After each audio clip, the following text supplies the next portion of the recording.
Today on What's Next. You know, if you think you're done, you're done. You don't always have to give a hand out, but give them a hand up, just like these horses. I give them a hand up. Around the time I turned 50, I realized, I'm no longer competing with my 25-year-old self. I'm competing with my 75-year-old self.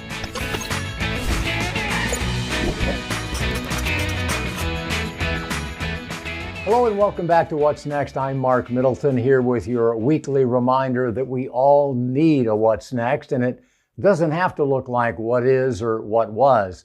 One of the keys to happy and healthy longevity is the ability to continue growing and adapting and reinventing. And truth be told, it's really more of a willingness than it is an ability, because the ability does reside in us all. It's part of human nature. It's baked in because it's important to our individual survival. Life is about evolution, and not just for the species, but as individuals. But few of us, as we get older, actually exercise that ability. And you have to wonder, is it because we don't know that we have it? Is it because we're afraid? Is it because our culture tells us it's not possible? Because family and friends don't encourage us? I think it's probably a good bit of everything. And when you get right down to it, that's pretty much why Growing Bolder exists. We want to be the voice that reminds you of your abilities and the opportunities. We're the voice that tells you that it is possible. So go for it. I didn't set out to work in broadcasting. I was a swimming coach back in the day in Scottsdale, Arizona, when I saw a guy on a local news station in Phoenix, a guy who didn't just break the mold of the typical sportscaster, he actually shattered it. I became friends, and I learned then that he never worked a single day on television until he was 31. Now, I had never ever considered working in television, but his example made me realize, why not? It's possible. I put together an audition tape, and I very quickly got a job in a small market that led to a 30-year on-air career and ultimately to becoming the founder of Growing Bolder. The other guy, well, his name is Mike Leonard, and he went straight from that local station in Phoenix to working for the Today Show for 32 years, becoming the first television network correspondent to research, produce, shoot, write, and edit all of his own stories. He's the guy who pioneered the new broadcast journalism model that literally changed the way the industry operates worldwide. Through the years, Mike has been nice enough to share his storytelling gifts in video stories on our Growing Bolder platform, like this one about a friend and neighbor and the reinvention that life sometimes requires of us. How people deal with adversity defines who they are. My friend and neighbor Mark Steffen is a tough guy, a veteran marathoner and Ironman triathlete. Then the accident, the paralysis, and his incredible, inspiring response. From the San Diego coastline, he headed east, through the mountains and the valleys, the forests and the deserts, on noisy city streets and quiet country roads. Sometimes by himself, but more often surrounded by an ever-changing roster of friends and supporters. The destination, St. Augustine, Florida. The distance, 3,129 miles. Every pedal is now a pedal closer to home. 53-year-old Mark Steffen, a suburban Chicago resident and married father of 4, is a quadriplegic after fracturing his spinal cord in a bicycle accident almost 5 years ago. He wasn't supposed to walk, let alone ride again. But sheer willpower, If you think you're done, you're done. coupled with innovative treatments at the pioneering Rehabilitation Institute of Chicago, put Mark back on his feet.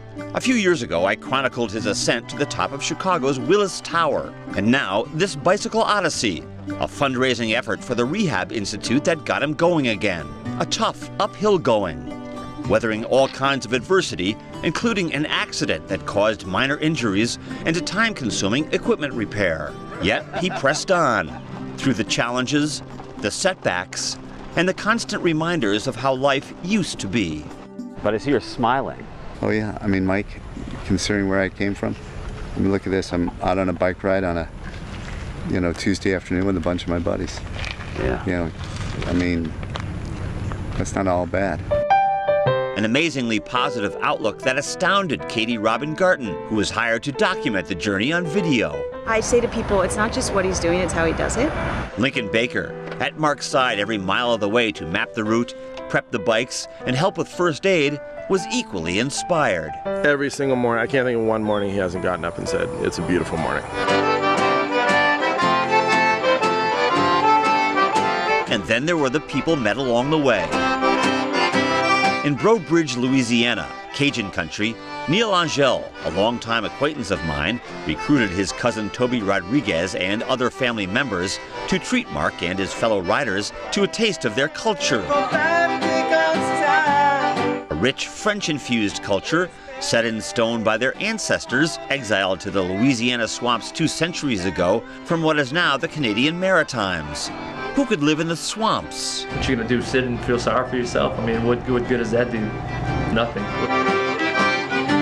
Any personal tragedy or anything of that nature, you have a choice. You either, take what you have and make the best out of it, or you just, give up and surrender.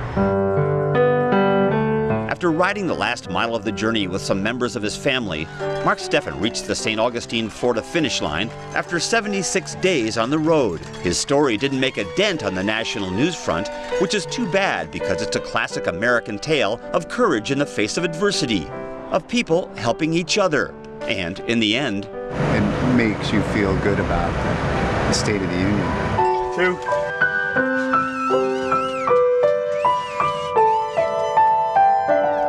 When the weather is good, Mark takes a daily stroll through our suburban Chicago town, shuffling slowly with his crutches. I can see him from my front porch, and he sees me, and he's smiling. If you think you're done, you're done. That is so true. And Mike is not done either. He earned multiple Emmys as a network reporter and producer, and now at the age of 76, he has found a way to continue sharing his talents through one of the latest content platforms called Substack. Here's what Mike had to say about why he wanted to re-engage in this way.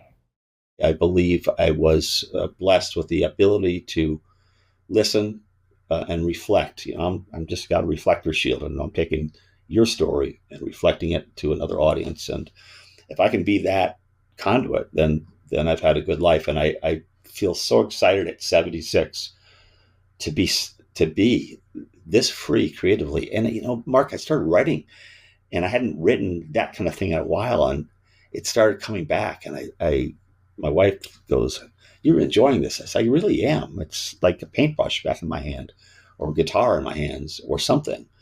And there's a bigger reward at the end of it, because these stories are inspiring, and they inspire me, and I know they will inspire people. Mike's Substack channel is called Leonard's Look. Check it out when you get a chance. I know you'll find it interesting. You can hear our entire interview with Mike about his new venture on the Growing Bolder podcast, and you can find several more great video stories that Mike did for us at watch.growingbolder.com. Oh, boy, he really likes that. Welcome back. I'm Mark Middleton, and today we're talking about reinvention, about next chapters, about what's next. Diane Delano has been a major horse lover all of her life, and she's found her greatest passion in helping America's wild horses, rescuing, rehabilitating, and finding new homes for Mustangs. Her desire to make a difference in the lives of these beautiful and intelligent wild spirits led her to create the Wild Horse Rescue Center. Here's Bill Schaefer with more. So I'm going to go in here with Sage. It's a scene that happens over and over again every time a new horse arrives. So I'm going to approach, and I'm going to ask her to let me touch her. So Diane Delano has to win their trust. I'm standing sideways to her instead of straight on. And then I try to be as natural as possible. She takes in horses that no one else will, like Sage, afraid, uncertain, and alone. Does that feel good? Still wild, still afraid of human interaction. And that's a nice thing. She came actually closer to me. Delano has a way about her, slowly but firmly helping Sage overcome the fear of helping her feel safe, secure, and protected. See how she saw that come? So she's still not ready for two hands. this is what she does for horses who've been abused and neglected. Come right here. And without realizing it, she does with people, too. The volunteers that help keep the Wild Horse Rescue Center going. So he would graze. They, too, come from all over, looking for a place where they're needed, searching for a sense of purpose, wanting to make a difference. All right, you can shut that. Thank you. Even from people like Harvey Peterson. Good clean water. 82 years old and battling dementia. Still, his wife brings him every week. Mary, I got to stand there and watch Harvey fill the buckets and take the water around. But I also got to see the magic that happened when Harvey would connect with these horses. You want me to scratch on you, you know that? Oh, boy, he really likes that. Start rubbing their heads and how they loved being around him. What does this really do for him? What does this mean to him? Well, it makes life meaningful for both of them. And he comes home and he's happy. And it's just part of serving the dementia, just, you know, keeps it intact and slows it down. And everybody needs to be needed. Village's resident George Pusa agrees. Well, now that I'm retired, I have plenty of time. So why not? I mean, I've done a lot of volunteering throughout the year and did a lot of community work, you know, while I was still in the service, and just used to volunteering. I just don't feel right just sitting at home. Get to hang out with these fine creatures and just enjoy it. Feel right there. Feel how rough that is. Just run that hand right there. Okay. It's a message inspired by Delano herself and the incredible story of how she's fought the odds just to keep this center going. I've been fired 4 times because of my horses. I've been dumped because of my horses. I have had many people not believe that we could do this. You know, in 2007, I had cancer.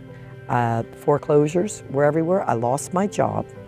So even when you have nothing, when you're down to like the last of stuff, you just keep on doing for the greater of good. What about all those nagging things in the back of your mind, all those millions of reasons why it won't work? I am Patty positive. I've always believed in the power of positive thought.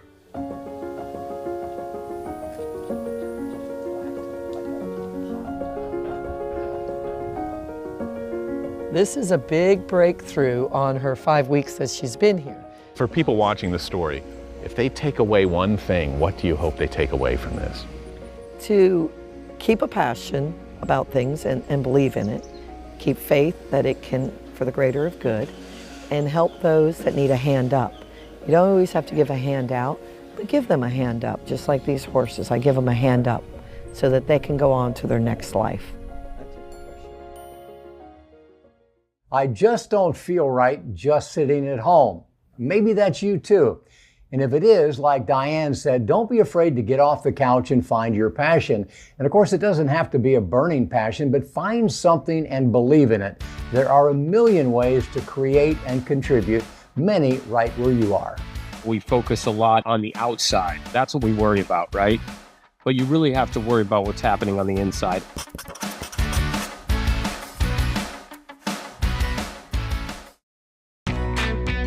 Welcome back to What's Next. I'm Mark Middleton. Today we are talking about change. We're talking about evolution, the need to keep growing. We've got to have a willingness to take risk in life, to confront stereotypes, and to redefine traditional roles. We have to think outside the box. We have to ask ourselves the tough questions, and we have to give ourselves honest answers. Josh Mora and Dennis Williams are quickly becoming go-to thought leaders on navigating the new middle age. Both have extensive successful business and media backgrounds, and their current passion project is the Back Nine podcast, where they tackle the challenging issues that confront both men and women who are either in or approaching midlife. Their guest list includes celebrities and therapists, life coaches, sports stars, and ordinary people, all of them sharing important insights on career change, healing from divorce, living alone, finding new partners, facing our fears, and of course, embracing the new possibilities. We asked both Dennis and Josh about what they're noticing are the biggest concerns, the biggest issues, the biggest fears of middle-aged adults. You start with physical health, right? Because it's really important. I always want to be that guy who at 75 years old, the other grandparents are like, oh, who's that guy with his grandkid? He's in great shape. And at some point around the time I turned 50, I realized, I'm no longer competing with my 25-year-old self. I'm competing with my 75-year-old self. And so how do I work out differently? How do I know that I'm happy when I have a great sweat, or when I feel like my body is in good shape and I'm comfortable with how my clothes fit? That's a big part of confidence, and it's a big part of paving the way towards health into the second half of our lives, into the back nine of our lives. It's also, for me, this may not be for everybody, but it is something that we talk about quite a bit in the podcast. It's about finding, being comfortable with the stuff that is uncomfortable. That's where we grow. Finding the time to sit with our issues, our aspirations in quiet, whether that quiet is in meditation or whether it's on a hike or on a canoe or a kayak somewhere on the water in nature. Finding that stillness, finding that ability to put all the noise aside and focus on what's really, really important to us. Those are some of the big challenges that I think help us find our way to happiness in the back nine. Yeah, and I've been thinking a lot lately about how we focus a lot on the outside, right? Everybody's getting Botox and different things like that. They're using skin creams and getting their hair colored, and that's what we worry about, right? But you really have to worry about what's happening on the inside. And that's not just like working out. There's so much more than that. That's getting rid of toxins. That's a lot of holistic things that you can do to like cleanse your body of things that are not helpful. And so I think that one of the keys to the back nine is, we all want to do, the right skincare regimen and, still look good and all that, look good in a bathing suit, all those kinds of things. But at the end of the day, if you're only focused on that and you're not working on what's on the inside too, then you're going to have some issues. That's correct. I know there are many bad things about the internet, but one of the great things is that it does empower voices of all kinds, including a couple of middle-aged divorced men dedicated to helping others through what can be a very difficult life transition. You can catch Josh and Dennis on the Back Nine podcast wherever you like to listen, and you can hear our entire interview with them at watch.growingbolder.com. All right, speaking of the back nine, the second half of life, Gloria Struck is spending a good bit of hers on her Harley. Now 99, the motorcycle matriarch has been riding for nearly 80 years. We spoke with Gloria when she was a spry 90 years old and already planning her 100th birthday ride. Here's Gloria in our Bold Social Clip of the Week. When I was in my 70s, I used to say, oh, I wonder if I'll be riding when I'm 80. Then I was 80, and I said, oh, I wonder if I'll still be riding when I'm 90. And now I'm 90, going on 91, and I say, when I'm 100, I'm doing the cross country on two wheels, and that's a definite. And beyond. Live your life, live your dreams. When I autograph things, I always tell people, live your dreams. Thank you very much. There's so many people that there's things they always wanted to do, and they feel they're too old to. No, do it.